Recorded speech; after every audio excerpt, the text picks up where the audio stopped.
ముందుగా కొత్తగూడెం పట్టణ ప్రజలకు వినాయక చవితి శుభాకాంక్షలు. అదేవిధంగా మన భద్రాద్రి కొత్తగూడెం పట్టణ ప్రజలందరికీ కూడా నిమజ్జనం సందర్భంగా తీసుకోవాల్సినటువంటి జాగ్రత్తలు, మరి అదేవిధంగా శోభయాత్ర యందు పాటించవలసిన నియమ నిబంధనలు చెప్పడం జరుగుతుంది.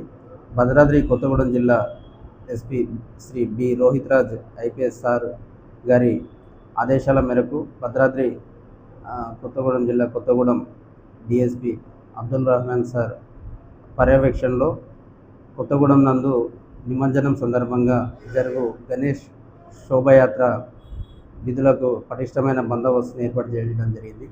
ఈ సందర్భంగా మన ట్రాఫిక్ పోలీస్ వారికి ఇచ్చినటువంటి సూచనల ప్రకారం కొంత పట్టణం నందు ముందుగా శోభయాత్రకు వచ్చే హెవీ వెహికల్స్, శోభయాత్రకు గణేష్ విగ్రహాలను తీసుకొని వచ్చే హెవీ వెహికల్స్, జనరల్ ట్రాఫిక్ రెండు కూడా కలవకుండా ముందుగా రేపు భారీ వెహికల్స్ పట్టణంలో అనుమతించేటువంటి రాత్రి 10 గంటల తర్వాత అనుమతించే భారీ వెహికల్స్ అన్నీ కూడా ఇల్లందు పోస్ట్ ఆఫీస్ సెంటర్ నుండి ఇల్లందు క్రాస్ రోడ్ వరకు, అదేవిధంగా పాల్వంజ భద్రాచలం నుండి వచ్చే భారీ వెహికల్స్ అన్నీ కూడా బొమ్మనపల్లి క్రాస్ రోడ్ నుంచి మళ్ళీ పోస్ట్ ఆఫీస్ సెంటర్ వరకు డైవర్షన్ ఉంటుంది.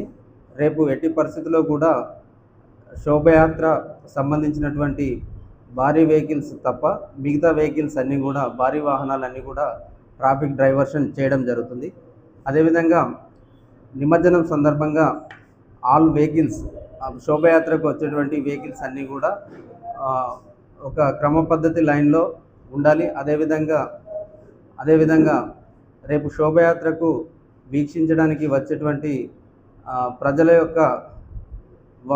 కూడా ప్రజలందరూ కూడా పోలీస్ వారి నియమ నిబంధనలు పాటించాల్సిందే కోరుకుంటున్నాం. ముఖ్యంగా శోభయాత్ర సందర్భంగా రోడ్డుపైకి వచ్చినటువంటి వెహికల్స్ అన్నీ కూడా ఏదైనా కరెంటు తీగలు అడ్డుగా ఉన్నప్పుడు ఆ కరెంటు తీగలను తొలగించేటప్పుడు తగు జాగ్రత్తలు, కరెంటు షాకులు తగలకుండా జాగ్రత్తలు తీసుకోవాలి.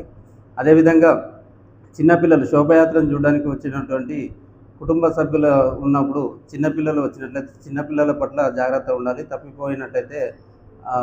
తప్పిపోకుండా జాగ్రత్తగా ఉండాలి. అదేవిధంగా అన్ని శోభయాత్రకు వచ్చేటువంటి భారీ వాహనాలన్నీ కూడా ఒక క్రమ పద్ధతిలో భక్తి శ్రద్ధలతో రావాల్సిందిగా కోరుకుంటున్నాం. ఎందుకంటే జనరల్ ట్రాఫిక్ను శోభయాత్రకు వచ్చేటువంటి వెహికల్స్ ట్రాఫిక్స్ రెండు కూడా మిక్స్ కాకుండా బ్యారికేడ్ సిస్టమ్ కూడా ఏర్పాటు చేయడం జరిగింది. ఆ శోభయాత్రకు వచ్చే వెహికల్స్ని కూడా మా అడుగడుగున పోలీస్ సిబ్బంది ఉండి ఆ బ్యారికేడింగ్ సిస్టంలో ఒక క్రమ పద్ధతిలో పెట్టడం జరుగుతుంది. తిరుగు ప్రయాణంలో కూడా నిమజ్జనం తర్వాత అక్కడ వాటర్లో నిమజ్జనం చేసేటప్పుడు కూడా పోలీస్ వారికి సహకరించాలి. అక్కడ ఎలాంటి నీటి ప్రమాదాలు జరగకుండా చూసుకోవాల్సిన బాధ్యత కమిటీ మెంబర్స్ యొక్క వారిపై ఉంటుంది. అదేవిధంగా తిరుగు ప్రయాణంలో వెహికల్స్లో తిరిగి వచ్చేటప్పుడు ఒక క్రమ పద్ధతిలో అయినటువంటి లిమిటెడ్ స్పీడ్లో రావాల్సిందిగా కోరుకుంటున్నాం. ఎందుకంటే తిరుగు ప్రయాణంలో యాక్సిడెంట్ జరిగే అవకాశాలు ఎక్కువ ఉంటాయి కాబట్టి అందులో నిమజ్జనం చేసిన తర్వాత ప్రజలందరూ కూడా మళ్ళీ తిరుగు ప్రయాణంలో అదే వెహికల్లో వస్తారు కాబట్టి ఖచ్చితంగా రోడ్డు నియమ నిబంధనలు పాటించి జాగ్రత్తగా తిరిగి రావాల్సిందిగా కోరుకుంటూ థ్యాంక్ యూ వెరీ మచ్. అందరికీ కూడా మరొకసారి గణేష్ నిమజ్జనానికి విచ్చేస్తున్నటువంటి అందరికీ కూడా శుభాకాంక్షలు, ప్రత్యేక కృతజ్ఞతలు.